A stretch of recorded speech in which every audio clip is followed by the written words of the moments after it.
Ninsab fi Strasburgu fejn bejn illum u għada se jsiru bosta avvenimenti bħala parti mill-Presidenza ta' Malta tal-Kunsill ta' l-Ewropa.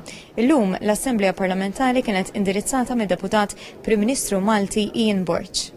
Qatt m'għandna nieqfu nisimgħu l-istejjer tan-nies jew nitilfu l-aspett uman meta nieħdu d-deċiżjonijiet. Dan saħħu Deputat Prim Ministru Ian Borch meta fi Strasburgu indirizza l-Assembleja Parlamentari tal-Kunsill tal-Ewropa.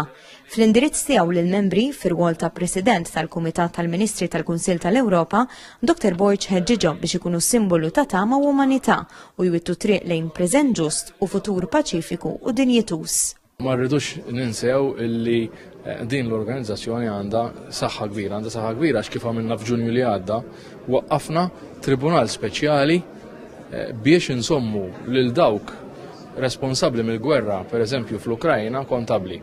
U allura id-deċiżjonijiet li jittieħdu hawnhekk, anke l-prijoritajiet li qed tressaq Malta l-qudiem fil-Presidenza tagħha huma importanti u iżommu l-bniedem fiċ-ċentru ta' kull deċiżjoni li ħadna matul dawn l-4 xhur u nofs u nħarsu l-qudiem għall-aħħar xarejn ta' Presidenza li għandna. Id-Deputat Prim Ministru qal li Malta mexxiet il-Presidenza fuq id-dialogu u l-kollaborazzjoni filwaqt li ħeġġeġ lill-Istati membri iħarsu lejn l-għaqda.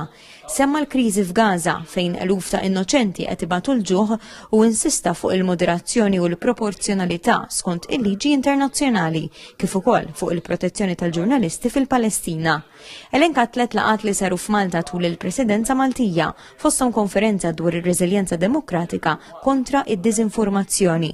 Hawnhekk Dr. Borch qal li l-medja indipendenti hija l-ewwel difiża kontra l-miżinformazzjoni u li ċ-ċittadini jrid ikollhom l-għodda meħtieġa biex janalizzaw l-aħbarijiet b'mod kritiku u jsaħħu kultura demokratika imsejsa fuq il-verità u l-kontabbiltà.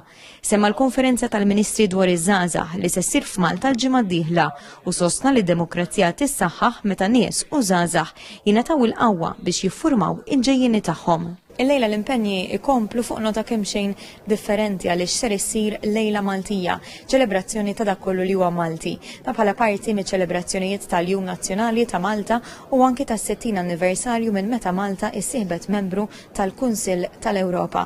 Mistennija lejla illi tiċċelebra elementi bħal banet Maltin, il-festi Maltin u ma jonqosx l-ikel Malti.